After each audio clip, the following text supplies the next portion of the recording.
तिरछा फायर उसमें होया, कुछ जने की गोली रीशूट हो लगी है। तो मैं रीशूट होना कुछ सी गल दसो भी इतना कि चीज़ है, जिमी च गोली पैनी तो जिमी जिस तरह वही दाना सी भाई कच्ची रीशूट के रस्ते तो शायद कोई नहीं, आसमान तो इलावा कोई शायद नहीं। कैसरू रीशूट होना सी गोली में, फिर अगर इधरों रीशूट हुई है गोली तो उसकी इस साइड पर लगना चाहिए। जी पहली गोली मारी है ने, हाँ वो फिर उसकी इस तूते ही नहीं लगनी चाहिए, तूते ही नहीं लगनी, वो इधर सीधी जानी चाहिए।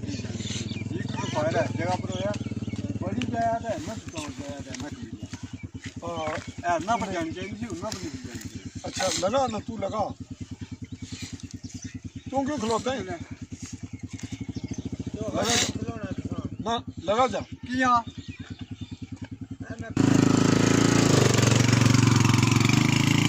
अच्छा असा होए आए हैं मूड विच वीडियो बननी अभी इतफाकन ही ओरिजिनल अस आए हैं तकन तुसा ना माड़ा इतफाक है भाई मुड़ा कैमरा उधर भी मारेगा भाई वो जड़ी